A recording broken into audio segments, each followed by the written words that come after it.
Militarily Speaking, episode 80, Cell Phones for Soldiers. This episode, we talk with Rob Bergquist, co-founder and director with Cell Phones for Soldiers.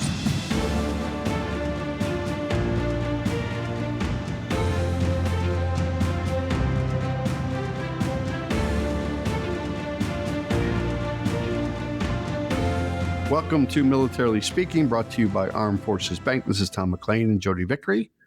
I'm the military retail executive for the company, and Jodi is the chief digital officer. I am. Again, welcome to our show. We're excited to have you listening and learning all about our guest, Rob Bergquist. Before we get going, Rob, I do want to tell our audience a little bit about you. Hopefully it is all true. If not, feel free to interrupt. We didn't get this directly from him. So no, it did come from a sibling, I think. So That's very brave. And he trusts his siblings after all this time together. Very brave to let your sibling provide your bio, I would have to say. So I'm going to read it as provided. So Rob Bergquist is the co-founder and executive director of Cell Phones for Soldiers, a national nonprofit organization dedicated to providing cost-free communication services and emergency funding to active duty military members and veterans. The organization's origins trace back to 2004, when Rob and his sister Brittany, then were just 12 and 13 years old, were moved by a news story about a soldier returning from Iraq with an $8,000 phone bill. Motivated by the belief that no one serving their country should be unable to call home, the siblings pooled their savings and began fundraising in their Massachusetts community, ultimately paying off the soldier's bill and launching what would become a transformative nonprofit. From its humble beginnings with just $21, Cell Phones for Soldiers has grown into a family-run organization that has provided more than 450 million minutes of free talk time to service members deployed around the world. The nonprofit's core programs include Minutes That Matter, which supplies international calling cards to deployed troops, and Helping Heroes Home, which offers emergency financial assistance to veterans and their families during times of crisis.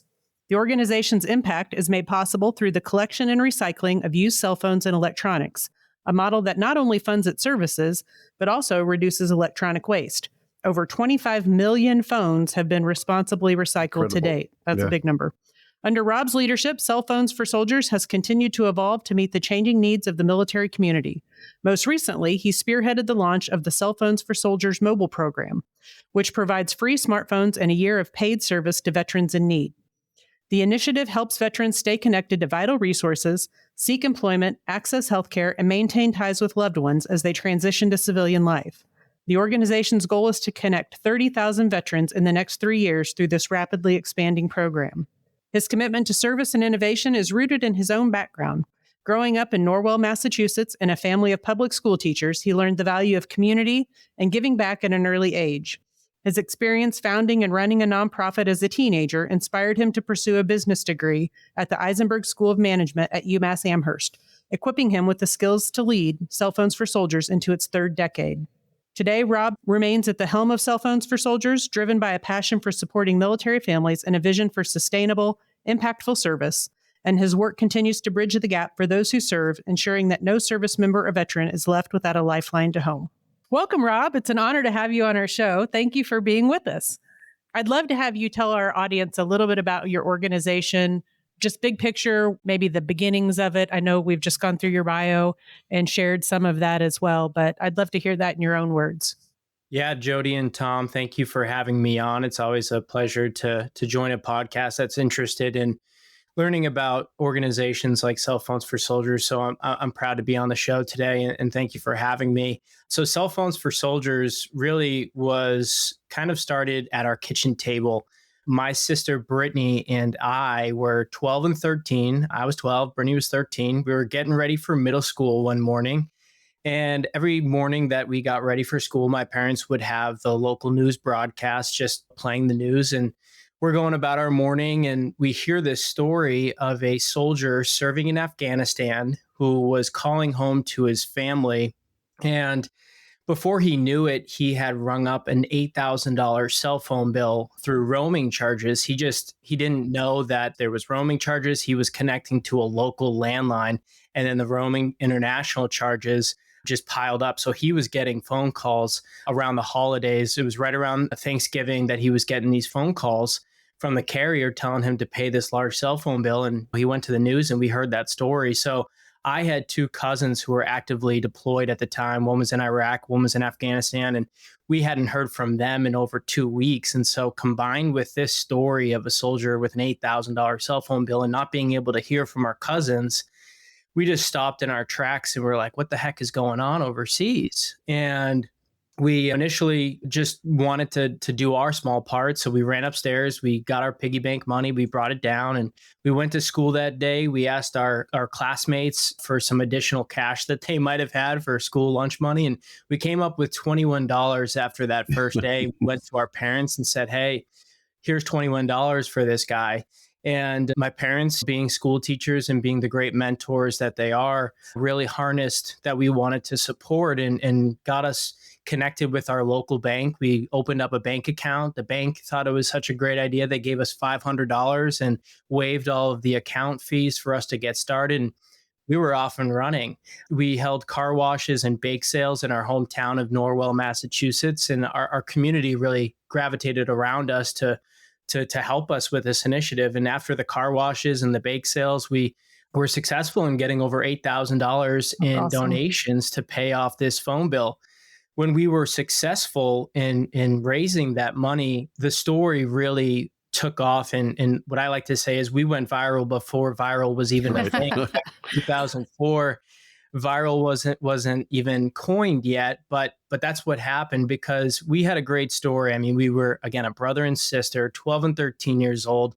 We're solving this really unique challenge that is facing our active duty service members. And obviously the Iraq and Afghanistan wars were gravitating the news cycle. So any positive news story really took off, and we're very grateful for that. So we were featured on some major national broadcasts, and we announced our initiative, and we started to call ourselves Cell Phones for Soldiers because we were helping a soldier with his cell phone bill. We did not know when we named ourselves that other branches of the military would feel isolated, that we were only supporting the Army, but we do support all branches of the military. But we just said Cell Phones for Soldiers because, again, it was simple and we were helping a soldier with his cell phone bill. People took that name and they associated it with donating their cell phones because they thought we would put service onto the cell phones and we'd send them overseas. Well, we announced that Cell Phones for Soldiers was going to take donated cell phones and put minutes on them and send them overseas. And when we announced that, I think we were on CNN. And when we announced that, before we even got home from the studio, my dad got a call from the Department of Defense. A general called my father and said, sir, your kids need to cease and desist their operation. It's a national security hazard. Oh. And so my dad thought it was his brother-in-law and told the guy that. And the general certainly reassured my father that he was indeed who he said he was. And of course, we complied. And we were like, well, what are we going to do with all of these cell phones? We had a couple thousand at the time. And we decided that we would recycle the cell phones in order to generate revenue to then go and buy prepaid calling cards that we could send overseas around the world. The calling cards were 60 minutes of true talk time, and they were used with a landline to ensure that all phone calls would be securely made back to America. So that's really, Cell Phones for Soldiers is very much a story of like not having a business plan and just kind of launching and pivoting as like different things came about. And that's certainly true of what happened in the beginning. And we really created through kind of trial and error and just stumbling upon it, that's recycling and selling cell phones in order to generate revenue was a brilliant way for us to differentiate ourselves in the nonprofit world. Basically, where one man's trash is another man's treasure, we're able to create value in what a lot of people and a lot of corporations don't want or need or know what to do with anymore, which is their old cell phones. And we're able to convert those cell phones and put them to good use and use those funds to ultimately subsidize phone calls home. And we can get into it later, but now subsidizing phone service for veterans. So it was really, those early days were wild for my sister and I. We were very much like child stars. I mean, we were balancing going to school and then flying to New York to do like major press events. Oh, wow. And in conjunction with AT&T, launching this national campaign for for cell phone collection and really getting the story out there of what we were trying to do. So those early years, they were crazy, they were fun, and we've been around now for 21 years, which is crazy. So I'm 33 now. I've been doing this my entire life, and it's still very much a family-run organization. But yeah, those early years were a lot of fun. I would love to be a fly on the wall when the general called your dad. I know. But, when they're 12 and 13, then they're 14, 15, 16, 17, still thinking about the business, still going to school, still being a good kids and a great family. I mean, that's awesome. And so when you had to go back to I'm going to go off script here, imagine that. When you had to go back to like phone cards, right? And you put 60 minutes on it, then at some point, did it come back to say cell phones for soldiers is okay? Yeah. So cell phones for soldiers was fine as long as we didn't send those cell phones overseas and we turned it into phone cards. Yeah, that became our bread and butter, and we sent over 8 million prepaid calling cards around the world, over 450 million minutes, so that actively deployed service members could make phone calls home for free. And those phone cards were used to connect on the major holidays that we all enjoy here at home. I mean, it allowed service members to sit down at the Thanksgiving dinner table. It allowed service members to open up Christmas presents on Christmas. They heard their child's first words with our phone cards. And we heard from Gold Star families that it was the last time they spoke to their son or daughter or husband or wife was with our phone cards. So just crazy, impactful stories of just connection, communication, how important that is. A phone call home when you're actively deployed is a game changer for your overall mental health and ability to connect with home and just feel that home is right there. It can make all the difference when you're actively deployed. I think whether it's a care package, whether it's letters sent, the phone calls, that's another part of the communication and connection process. So it's almost like you filled a void, and to pivot your business as a teenager with no business plan after a cease and desist call is pretty cool. So yeah, for 20 years, it's I guess it's who you are, right? This is your career. Yeah, absolutely. And I think obviously my parents play a major role in being there to guide us through those difficult first few years of trying to establish like who we are and allowing us to pivot and be successful in the pivot. My parents really are owed all the credit. I mean, really early on, my sister and I didn't have any business knowledge or sense, and so we were the show ponies, as like we like to say. And go to New York, go to California, go. Exactly. And my parents were really the ones that were facilitating on the back end, making sure we had the correct partners to responsibly recycle these donations with the correct calling card partner to negotiate the best rates for the charity. I mean, my parents were the ones that were making those deals, all while being school teachers. I mean, they were going to school, and I remember my parents, as soon as they had a free period, they were making calls to the calling card partner. I mean, they were truly fulfilling their role as a teacher and running this national nonprofit. We'll get into the family business later, because there's a question I'm going to ask him about that. But let's talk specifically, sort of logistically about the phone donation process itself. Rob, do you want to go through that logistically with our audience? Yeah. So Cell Phones for Soldiers solicits donations of cell phones, tablets. We really don't go above a tablet, because if you tried to ship a laptop to us, it actually literally outweighs the revenue that we could generate off of that laptop. So our bread and butter is cell phones and tablets. We also accept any of the accessories that come with the cell phone. So chargers, cases, we'll take it all. And even if we can't repurpose the accessories or the chargers, we will responsibly recycle those. And in terms of the cell phone, so we have over 3,000 drop-off locations where people can either go and drop off their cell phones at a small business, libraries, police stations that have come on board and said they would donate or accept donations of phones on behalf of the charity. So you can go and drop off your phones at those locations, or you can mail them right to our facility. Our facility is based in Austin, Texas. And so that's where we receive all the donations of cell phones and tablets.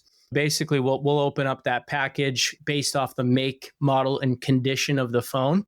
We will either do one of a few things. We will either responsibly recycle. That's if it's an older phone that can't be put back out onto the networks. That's just, it's an old flip phone. We will responsibly recycle that. And based off the weight is how we generate revenue off the scrap value. So those phones will be responsibly scrapped. Or if the phone can be refurbished and resold, we will also try to do that. So if we get donated an iPhone 14 or an iPhone 15, we're going to try to refurbish that phone and resell it for the most amount of money possible so that we can go out and then buy 10 or 15 entry-level smartphones that we ultimately distribute to the veterans. So, we're never going to refurbish and repurpose an iPhone 14 or 15. It just doesn't make sense to put that in the hands of a low-income or homeless veteran. We're going to try to do the most good with the donations that come in. So an entry-level smartphone gives the veteran everything that they need to be successful and connect with their community. They don't need an iPhone 14 or 15. So we'll responsibly refurbish and resell that newer model phone, or we'll try to repurpose the devices. So if there's an iPhone 8 that is donated to Cell Phones for Soldiers, we'll try to refurbish that and put that directly in the hands of a veteran. That's kind of our sweet spot, is N-4, so N being an iPhone 16. So back to an iPhone X or an iPhone 8. Those are the kinds of phones that we try to repurpose and put directly in the hands of low-income and homeless veterans so that they can stay connected. So either recycle, we'll try to resell, or we'll try to repurpose and put directly in the hands of the veteran. Right now, we're receiving about 10,000 phones per month in Austin, and looking to obviously increase the amount of donations that we receive by partnering with corporations and individuals that have those donations. And the more phones we collect, the more veterans we can connect. Yeah, I have to believe companies are a good target audience for what you're doing. So definitely. It just feels great. And my brother just got rid of his flip phone not too long ago. Just an interesting fact for you. I appreciate that. Thank you. Yeah. I couldn't even tell you what version phone I have. I know, I've got like an iPhone 6 or 8. So, Rob, the website is www.cellphonesforsoldiers.com. And if they want to find out where one of the 3,000 drop locations are, they can go to your site, right? And pull that up. Exactly. Okay. Yep. Go to our website. We have a drop-off locator where you can plug in your zip code and find a location that's nearest to you. If there's no convenient locations, they can print out a prepaid mailing label. We'll subsidize the shipping to get those phones to us. So all they got to do is just put those phones into a sturdy shipping container, an old Amazon box, tape it up, get that label on there, and then UPS will scan that label and it ships directly to our facility. Very good. Very good. So I'm curious a little bit about, you shared a lot about the history of the organization, which is really interesting to hear from the beginnings, but how has it continued to evolve? I mean, you've talked about where the genesis of it is from, then how the name of it came to be, but you've also moved into your Helping Heroes Home program, opportunities to help with other financial needs that a family might have outside of something related to cell phones or communication devices. How have you arrived at your current mix of services? And do you have things that you see on the horizon as sort of the next thing to add? Yeah, so we've been around for 21 years. So obviously that's a long period of time to serve one community, but we listen to the veterans, we listen to the active duty service members and just try to provide the service that really is required for this community. And for the first, I would say 18 years of Cell Phones for Soldiers, we were really focused on the calling cards and providing free calls home for actively deployed service members. But we've really seen the calling card requests go from 10,000 a week at one point we were getting for calling cards down to about 1 or 2 a week. That's really where the requests have gone. And that's because of a number of factors, kind of macro factors, that there's more access to Wi-Fi capabilities. I mean, we're having this discussion right now over the internet, and the infrastructure has really matured to a point where calling cards aren't required as much as they were back in the mid to early 2000s. And so that's great. I mean, that's almost like mission accomplished for Cell Phones for Soldiers. Like, we did what we could when those calling cards were really necessary because there was no other form of communication out there. So the calling cards really served their purpose during those years. And now we added Helping Heroes Home because we've created this great engine of recycling and repurposing and reselling cell phones to generate revenue. And so we wanted to get those funds back into the hands of the community we serve. And so we started Helping Heroes Home back in 2012 to provide emergency assistance for veterans that are coming home and they have a bill that they just can't afford to pay, whether that was keeping their lights on, a mortgage payment, it's dental bills, car payments, just things to get people by to the next month. And so we've supported over 7,500 veterans and their families with emergency grants since 2012. And now that program really focuses on delinquent phone bills. So getting back to the connectivity, we provide emergency grants to veterans that might be in delinquent phone bills, whether that's T-Mobile or AT&T, a major carrier that they've just fallen behind on. We'll pay off their phone bill and then get them onto our Cell Phones for Soldiers mobile program so they can get out of that debt, out of that bad phone bill, and over to Cell Phones for Soldiers mobile, where we subsidize the first year of phone service, and that's Cell Phones for Soldiers mobile. So we launched that about a year ago. Cell Phones for Soldiers provides low-income and homeless veterans that apply through our website 1 year of unlimited talk, text, and data, and a free entry-level smartphone. After that year, the veteran matriculates and graduates off of that plan, and we get them onto a paid plan, but it's heavily subsidized and discounted for the veteran so that they never get back into that delinquent phone bill that costs them $50 or $100 a month that they just shouldn't be on in the first place. So a lot of Cell Phones for Soldiers is educating the community that, hey, there are cheaper options out there. You don't need to be on the major carriers. There are more affordable ways to get that same exact connectivity. And Cell Phones for Soldiers mobile is a great option for them. Kind of touched on Helping Heroes Home and that Cell Phones for Soldiers mobile. That just launched with, like you said, recently. That launched recently, so that's about a year old, and we have currently 3,500 veterans that are using our cell phones in our phone service. We are looking to scale this program, and we have budgeted out to have 10,000 veterans on our cell phone service by the end of this year. In the next 3 years, we hope to be at 30,000 veterans. And I certainly see in the next 5 years that Cell Phones for Soldiers will not just be a program for low-income and homeless veterans, but we're going to get to a stage where Cell Phones for Soldiers will be able to have veterans that can afford to pay for their own cell phones and phone service now have a portion of their phone bill go to help the Cell Phones for Soldiers mobile program. So it's veterans helping veterans with their cell phone service. And so that's when you create a community, that's when you create sustainability. And that's really our trajectory with this program, is to create a mobile community of veterans helping veterans by just being connected and helping each other out. So that's our 5-year plan, but I'm fully confident that we'll be able to get there.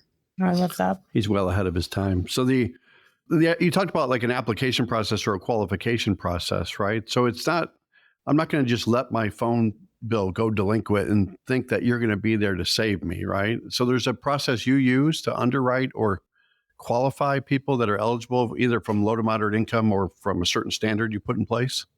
Yeah, so we work with a lot of different organizations scattered across the country that are supporting the veterans on the ground level. So we try to work with veteran service officers that are caseworkers that are at VAs or other military nonprofits, just to confirm that the veterans truly requiring this service, they can validate the situation that they're in and say, hey, here's their DD-214, their honorable discharge papers, and just qualify them through those simple processes.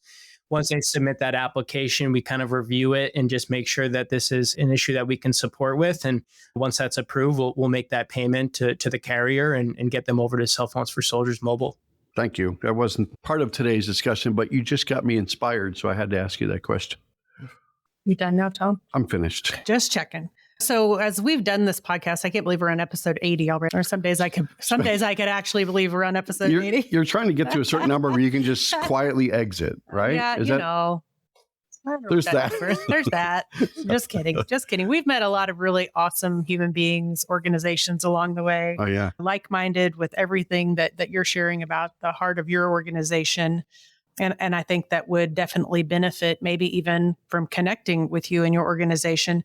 Do you have other nonprofits that you partner with where you can plug in what you do to what they do to help veterans in a very holistic way? I mean, like, for example, one of our partnerships is with Veterans Community Project. They build the tiny homes, veterans villages, and they have a similar philosophy, I think, as you, where it's trying to help from a lot of different angles, get a homeless vet back on their feet. And they also have that operations center, right? So medical, dental, or how to write a resume, maybe financial help. It's like a destination for veterans with no bias, right? Right. And just walk in and we'll help you. And it almost feels like that connection could be with Rob. Mm-hmm. And so do you partner with organizations like that? Yeah, absolutely. And so, we partner with a lot of different nonprofits that we just want to be the bridge. We just want to be the connectivity to allow veterans that are in the community of these nonprofits that just might not know that this service is afforded to them, that they're looking to help veterans. And we're just trying to create that bridge between the nonprofits and the veteran by giving them the device. It's so much more than just a cell phone and service. It's truly a connection to possibilities, to all these resources that are afforded to our veteran community that they just might not know about. And so we want to, Cell Phones for Soldiers Mobile is not just about the veterans, connecting the veterans. It's about connecting the veteran service officers and the caseworkers and the nonprofits that are trying to reach these veterans, but they don't have a cell phone number. They don't have contact information for these veterans. As soon as they walk out of the door of the VA, the veteran service officer doesn't know where they go and can't communicate until they show up again. We've heard that over and over since we launched this program. And so many veteran service officers and caseworkers are really grateful for this program and looking for us to expand it so that they can connect with more veterans. And so we're always trying to connect with veterans, connect with caseworkers and other nonprofits, and just be that communication solution for them. So anywhere that there's a shelter, providing the cell phones to the shelter, or where they're providing other services, we again just want to be that communication solution. Yep, that makes total sense. Hey everyone, we've got something special for our military listeners today. Absolutely. If you're in the market for a new home, you've got to check out Armed Forces Bank's VA loans. They're designed specifically for you with competitive rates, no PMI, and no down payment required. And as an approved VA lender with VA certified underwriters, all decisioning is done in-house, which creates a more streamlined experience for veterans. At Armed Forces Bank, about 75% of our team is affiliated with the military, so we know what it's like to serve. We've been supporting military families for over 100 years, so we've got your back every step of the way. Whether you're active duty, a veteran, or a reservist, we are here to make your home buying process smooth and stress-free. And with our mortgage service guarantee, we'll close your loan on time or pay you $1,000. So if you're ready to move into your dream home, head over to afbank.com or visit a branch near you. Armed Forces Bank, serving those who serve. Equal housing lender, member FDIC, subject to credit approval. VA funding fee may apply. VA loan qualification guidelines apply. Third-party closing costs apply. Owner-occupied property only. And where we're heading is kind of phase 2, phase 3 is a Cell Phones for Soldiers mobile application. So we're going to put that app onto all of the devices that the veterans receive.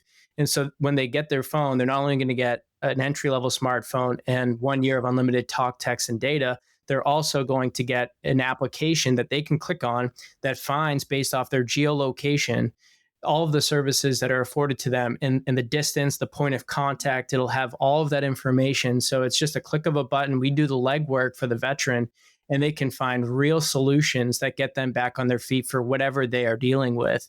So we truly want success stories from this community. We want to get them back on their feet. We don't just want to give them a cell phone and call it a day and, Right. Transactional. Yeah. Transactional. We truly want these success stories. We want the connections to be made to getting these veterans back on their feet. I'm going to shift to the family dynamic. Okay. It's both Jodi and I work for a family owned bank, and there's a lot of great advantages to that.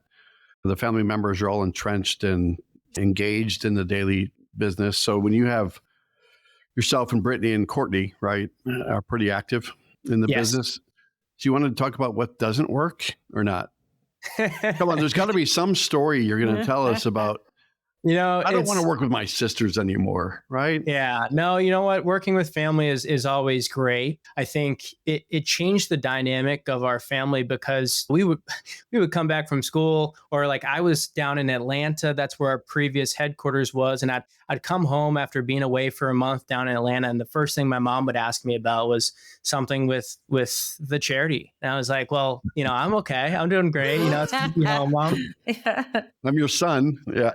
Yeah. It's just kind of with your family, you just got to know when you can talk about business and when it needs to remain on the sidelines. And so I think just setting up kind of parameters and guidelines as to when that communication should take place is just really important. But sometimes the saying is like, if you want it done right, do it yourself. And we've gone out and tried to get contractors and get support with this. But when you truly want to get something done, to have your family involved, nobody's going to be more passionate about the mission that you're on than your own family. So I think it's really a built-in benefit of working with family, but there's obviously pros and cons, of course, with every working relationship. And you just need to have, I think, some guidelines and parameters. But I absolutely love working with my sisters. They're for the record, he's going to get that public. Yep. Yeah, I got to get that public.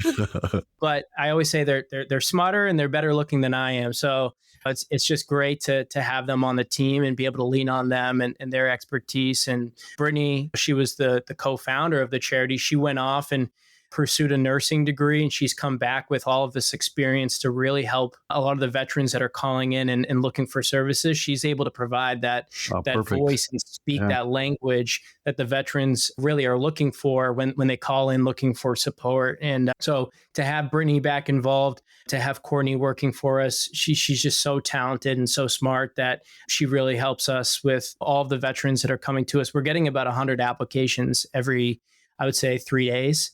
So there's a lot of volume that's coming our way, and she's able to juggle all of the applications and still get a lot of other work done. So yeah, working with family is I think it's a positive as long as you have the right parameters in place as when to talk about business and when to be a family. You gave a lot of praise early on when we started talking in the bio about the support from mom and dad with this endeavor. And you also have a nice memorial page out there, right? What did dad mean to you? Oh, my dad was everything to me. He was a hero and a great mentor and guide to me in those early days and all outside of Cell Phones for Soldiers in my sports career and everything that I stand for today. I learned from my father. And so we sadly lost my dad last year, and that was a major loss to my family and to the charity. But I am so inspired to kind of use the tragedy of my dad's passing into a positive and use it to I honor my dad through the success of Cell Phones for Soldiers. I truly believe that the more veterans that we are able to connect with this program is just a way for me to honor my father. So I never feel closer to my father than when I'm doing this important work, and I'm truly motivated by that. So yeah, I miss my dad a lot, but well said. Yeah. I want to switch it up a little bit, not to take away from talking about your dad at all in any way, because that's maybe a difficult transition to make. But I want to switch gears and talk about a partnership you have with, is it Vendidit? Yes. Did I say that right? I think that might be a new deal, right? It is. Yeah. Did I did it? Are you blaming Ven for it? Or? I don't know. I feel like I need to be whacked in the back of my head as I'm trying to get that out. What does that partnership entail? And don't make me say the name again. So you are correct. And I think they would be very happy to hear you using Vendidit as it is intended. I believe it's a Latin term for marketplace, and I feel very smart all of this. Yeah.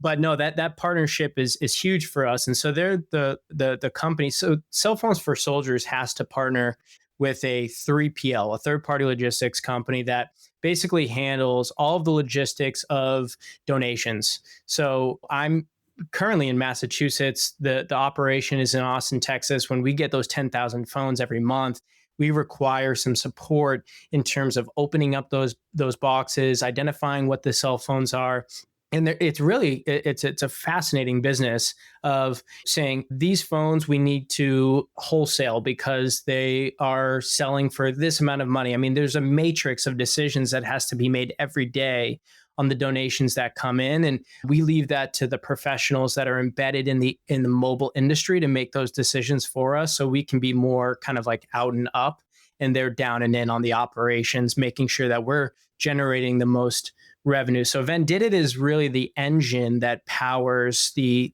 cell phone process so that we can then go and be successful on the mission side. Yeah, that makes sense. Yeah. I'm just thinking as he's describing what they're doing for him, like the process I had to go through to upgrade my own phone and swap out. Yeah, I'm glad. Yeah. I'm glad you have people to do that. Yeah, for sure. And we've been around for 20 years. So we've seen the donor behavior kind of change as like back in 2004 to 2010, we were getting thousands and thousands of donations because people were spending like $30 on their phone. Now people are spending over $1,000 on every device. All of the carriers have major buyback programs that you can then apply to your next upgrade. So we've seen kind of the donor behavior change. We've seen the marketplace change for where people are going with their old cell phones. Of course, if you have an iPhone 14 or above, you're going to apply that to your next device. So Cell Phones for Soldiers needs to continue to be creative in the ways that we try to attract those donors to donate to our mission. And one of those ways is obviously we're a 501c3 tax deductible nonprofit. So you can write off the market value of the device on your taxes. I know we just had tax day yesterday. If you have an iPhone 15 and that's valued at $700, you can go onto the internet, grab 3 different kind of quotes of that phone and on the date you donated it, and that's your tax write-off. And so there's great ways that we can still attract donors that are looking to get rid of a really nice phone. Speaking of the NBA, right? We were talking about the NBA. So you're in Massachusetts, right? And yes. I don't know what year this was, Rob, but you might want to enlighten us. But you got an award from the Boston Celtics, right? For Heroes Among Us. What year was that? Heroes Among Us, I believe, was in 2012. And Brittany and I and my family have been very blessed with the recognition we've received from different sports organizations and different associations that really appreciate our work. And so the NBA and the Boston Celtics did a really nice honorary reception, I guess, at halftime. That's we awesome. were honored with Heroes Among Us. And that's a program that the Boston Celtics do to kind of get into the community and honor what local people are doing to assist the community. And that was a great opportunity. I've really been blessed. I was able to throw out the first pitch at a Boston Red Sox, New York Yankees game. What year was that? That was, I think, similar. It might have been like 2013 that I was able to do that. And we hosted 30 veterans at that baseball game. And it was just a great event. So there's been incredible opportunities and for the charity and also for our family. Jodi, I don't even follow baseball, and I know that's an important game to get to throw the pitch. I know. Yeah. I mean, that's the rivalry among rivalries, Are you right? impressed that I knew that? I did. But so I'm trying to think, was it the Celtics like the Kevin Garnett days, Paul Pierce days, or am I dating myself? That would have been, so I know the picture, it's always a funny picture because I'm standing next to Isaiah Thomas. Oh, wow. I'm actually taller than Isaiah Thomas. So it's after Paul Pierce. So I'm taller than Isaiah Thomas, but then I think like Gortat was on the wall. And he might have been close to 7 foot. So it might have been. He's like 7 feet. Yeah. So it's a really wild picture of like, I'm taller than an NBA player and then I'm getting absolutely dwarfed by another. You would have dated yourself if you would have been like Larry Bird. I even took a picture. I took a picture next to Shaq when he came to Walmart one year. Yeah. Did you feel petite? I mean, I'm 6'2", and I thought, maybe I'm 5'2". Maybe. He's a big dude. So you're a Celtics fan, I take it, since you're in Massachusetts now. So Jodi, stop bringing up basketball. Just because your daughter plays doesn't mean that. I can't help myself. Let's just talk about other ways. You've really covered a lot of ground. You've done a great job being the brand ambassador for your company. You've had plenty of practice, though, right? 21 years is enough time. If I can't get this right, I don't know what I can. Yeah, we're gonna have to bring in Gail, and she'll have to start doing it, right? Your mom. Yeah. There you go. Yeah. So, what other ways that people can contribute individually or through corporate? And I think we've talked about that. I think we talked about the target audience of being corporations that recycle or upgrade their phone equipment. but other ways individuals can go, they should go to your website still if they want to look for ways to donate and support and volunteer. Yeah, I would just ask individuals as you're doing a spring cleaning, as a military holiday comes around, or any time of year, just go into your drawers, your around your house, and just see what kind of phones that you have that you would be willing to donate. And consider donating the cell phones to us either through our drop off locations or to mail them directly to us. And then for corporations or small businesses, if you're a small business that has a recognizable location in the community with a lot of foot traffic and you would consider becoming a drop off location, you can sign up to become a drop off location to accept donations. We'll put you onto our website. It's a great way to get unique foot traffic in the door. For corporations with employee devices, we are R2 certified, our facility is. So if corporations are worried about any data security getting off of those phones, as soon as we receive them, it's our first priority to delete all the information off those phones. And we're held to the highest industry standard for data destruction. So if corporations have employee devices and they do refreshes or turnovers, consider what is your IT department doing with those phones. We have a lot of partnerships with corporations that send us all their employee devices. We have lost and founds that after the certain cycle that people can go and claim their devices, they're then sent to Cell Phones for Soldiers and we can responsibly recycle them. So we work with a lot of airports and transit authorities that have these lost and found hotels and things like that. We work with a lot of funeral homes. Funeral homes will send us a lot of phones because as people pass away, they don't have they have their belongings and many of those are cell phones. We work with prisons and incarceration facilities that confiscate the devices and they send those phones our ways. There's just so many creative ways, and it's just up to the person that's listening to this that might have the ability to make those decisions, to think about where Cell Phones for Soldiers interact with their life, and if there's old ones that they might have access to consider sending them our way so we can continue to connect our veterans.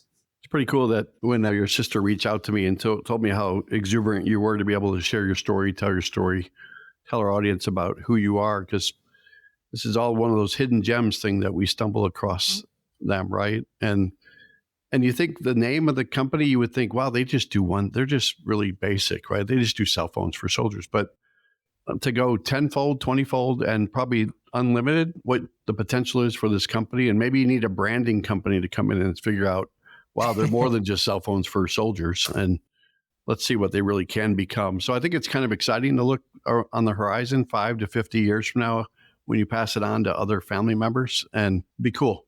Absolutely. We've been around for 20 years. And I think once we create the sustainability to allow us to continue to do this, I fully believe we'll be around for another 20 or 30 years. And the needs of the veteran community until there's a day when the veterans are across the board fully subsidized and their service is free and they're able to access affordable communication solutions. Until that day, Cell Phones for Soldiers is going to continue to be around to go out into the streets, go out into the woods and find those veterans that are disconnected, that even though we have the Lifeline government subsidy, I mean, that only goes so far. That requires the veteran to find that service. And many of them don't. And many of them are disconnected in the woods, on the street. And that's where Cell Phones for Soldiers goes. I mean, we partner with the organizations to go and find these most disconnected and digitally divided veterans.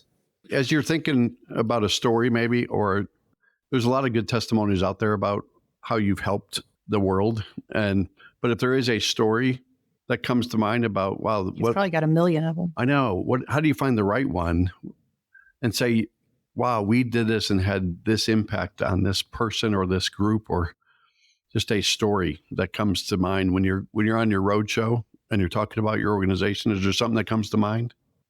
Yeah, I mean, there's so many different stories, and it's hard to just pick one testimonial that stands out from the rest. And just simply, we've had veterans say that they were in a position that they were considering taking their life, and the cell phone allowed them to call a family member, and they are with us today because they were able to make that phone call that they didn't make that decision. When you're isolated, when you're disconnected, I mean, that is when those thoughts come into your head. And when you feel like the world has passed you by, that's when you follow through with those decisions. And so to create that connection, that connectivity to a family member, to a resource that makes them reconsider that decision, that is probably the most impactful for me, just to hear these veterans. We lose 20 plus veterans every day. That's the average, that are taking their life. And we try to counter that statistic by providing them with the connectivity solution to keep them from making that decision, provide the connection to the resource that is going to continue their life and an opportunity for a better life. Yeah, and it sounds like even as you think about rolling out the app in the future, I mean, just more ways that once you get the phone in their hand to be able to connect them to those right resources. So that what he just said is a soundbite. We need to like carve that out and share it across the world. Yeah, soundbite, huge soundbite. Dale's on it for sure. I think as we kind of wind down, so you started this at a very young age, and you've given all kinds of credit to your parents for helping with the stuff that you couldn't possibly know about running a business at 12 and 13. I knew it at 8. I'm thinking about what my kids were doing at 12 and 13, what they're doing it. Yeah. So yeah, God love you. God love you, Rob. But is there any advice you'd give to somebody that might not be 12 or 13? Maybe they're a little older, but they hear your story and they're like, okay, I have an idea. I have a way that I can positively impact veterans, military families, some other community that is in need of help. What advice would you give them as you look back over 21 years of service? Yeah, I think it's really just to start with a mission that you truly believe in and be willing to adapt as you learn. We began with a simple idea, and we had to pivot multiple times, especially when we learned we couldn't send those phones over for security reasons. The hard way, yeah. Cease and desist. The hard way. It's a lot of trial and error. Don't think that you have to have a business plan in place in order to get started. Just take that first step and learn as you go. But, if you're passionate and you work hard and you stay focused on your mission, I mean, I think that's one of the reasons we're still around, is because we never strayed away from connectivity. I mean, it was always about connectivity, and that's just our niche. And so we honed in on that. And through many, many years and hard work and the right partnerships, we were able to really grow this program. But, listen to your community, surround yourself with people who share your passion, and don't be afraid to ask for help. The most important thing is to stay connected to making a difference, no matter how small that first step might be. So I think, just really take that first step. I mean, Cell Phones for Soldiers is so much just a story of us trying to help out one guy. And it's just evolved into this massive program. But had we never tried to hold a car wash or a bake sale and continued to follow through and continue to listen to the community that we were trying to help, we wouldn't be around today. And so it's just about taking that first step and surrounding yourself with people that align with your passion and can support you in your mission. I think when your why is solid, you'll find a way, for sure. I say we play a game. You like to play games, Rob? Sure. He's like, yeah, no, not with you two.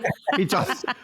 Smart man. Click. Yeah. So I have a bad connection all of a sudden. But Rob talked about his passion for sports and hanging out with the Celtics. Well, this isn't going to be like, how far can you throw? How was your first pitch anyway? Did you bounce it in or did you make it? You didn't bounce it. I made it. Okay. Strike. Was it a strike?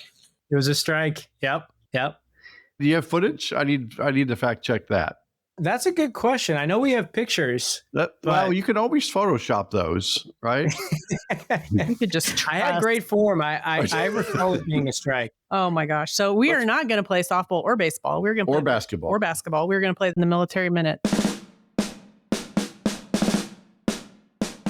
Be the ball, as they say. Hey, well played. Well played. That's a soundbite right there. So, yes, and we should make that my ringtone on your phone when I call you. So last week's 555. last podcast, Military Minute, I'm just going to talk over you, was tied to our guest from Support the Enlisted Troops, or STEP. And we haven't, I don't think, ever had a 3-part question, but we did. Thanks to Jodi. Because I think he's going to know this because You might. He is in the know with this stuff. Yeah. Are you a musical kind of guy? Oh, I wish you could only see his face. Video, yeah. He's like, I am hanging up now. So, okay, so you can answer any one of these 3. This question you can actually answer. Which musical group sings the song Step by Step. He's so focused. I know. Oh, she told me to be the ball. And if he doesn't know it, he'll remember it for the rest of his life if he doesn't know it. I don't know it. Oh, okay. Let's try another one. Give me 3 steps. Give me the tree. Please don't sing. What? For the love of all that's holy, don't sing. No. Oh, I think if you heard him, you might know. But I might. Yeah. What about 1-2 step? I didn't know that one at all. Is it a new artist? I would say yes, because I don't know that I know this person very well. She's a spouse of somebody that plays football. She's a spouse of Russell Wilson. Oh, he got it. He did? I don't think anybody's ever got one of your questions. No, but before. he saved himself. Let me see you 1-2 step. What? Yeah. Oh. He didn't tell him not to sing. He's probably, well, there's a reason. There's a reason. So let's go back to so the step by answers. step, in sync. Give me 3 steps is ZZ Top. Wouldn't have got that. All I think is beards and gross, Once you hear gross the artist stuff in their name, then beards. the song comes to. Beards and gross stuff in their beards. And then Sierra, you got that 1-2 step. So fast forward to the military minute for today. Is it Ciara or Sierra? I don't know. Let's go with Ciara. Yeah, it does to Russell Wilson. Oh, okay. All right, let's go to this the next week's one. military minute. You cannot answer this one, but wave at us if you know the answer. But our audience is going to get a shot at this one. Takes us to a question about the history of the cell phone. Very appropriate, How about Tom. that? Well played. Yeah. In what year was the first public mobile phone call, and by what company? Don't answer. Do you have a clue? You have any idea? I'm guessing no by the look on your face. Okay, audience. So a couple of things. On the first question, set a 3-part question from last podcast. If you put NSYNC, ZZ Top, and Sierra or whatever we decided it was, as your answer, and you got all 3 right, watch for us to drop your name as the lucky winner of $50 for yourself and $50 for a charity of your choice, which could certainly go to buy minutes with Cell Phones for Soldiers. And if you know the answer to this week's question, what year was the first public mobile phone call and by what company? Drop that in the comments for this podcast. And you too could be entered to win $50 for yourself and $50 for a charity of your choice. All kinds of minutes. And by the way, it's ZZ Top. No, it's not. All right. Wrap it up. I think I do know the answer to that last question. Oh. You do think? Don't say it, but you can have. I won't say it. All right. I'll tell you after. Okay. GOOGLE. So if you enjoyed today's episode as much as Rob did, go out to afbank.com and subscribe to the show. Make sure to rate us or leave us a comment on your favorite platforms, such as Apple Podcasts, Spotify, and YouTube. Yes. And if you go to YouTube, see if you can find some guy throwing out a first pitch. The Sox Yankees game. Yeah, 2012-ish, and see if it was a strike. Thank you very much. Great job, Rob. Thank you so much. You're 1 in a million, so I appreciate your passion for what you do and for what you've done over a couple decades. It's been awesome. Yeah. Thank you guys for having me on and giving me the platform to share the mission. Thank you so much again for spending time with us today. It's been a treat. Absolutely. Bye. Copyright Armed Forces Bank, member FDIC, equal housing lender. All non-Armed Forces Bank owned apps, websites, company names, and product names are trademarks or registered trademarks of their respective owners. Their mention does not imply any affiliation with or endorsement by Armed Forces Bank of them or their products and services. They are merely used as examples of the many available apps, companies, and websites that offer similar services. Before using any app or website, you should carefully review the terms of use, data collection, and privacy policy. Apps may have an initial cost or in-application purchase features. This information is general in nature and is not intended to be legal, tax, or financial advice. Although Armed Forces Bank believes this information to be accurate, it cannot ensure that it could change. Statements or opinions of individuals referenced herein are their own, not Armed Forces Bank. Consult an appropriate professional concerning your specific situation and respective governing bodies for applicable laws, such as irs.gov for current tax law. Armed Forces Bank, the Armed Forces Bank logo, and the Militarily Speaking logo are registered trademarks of Armed Forces Bank.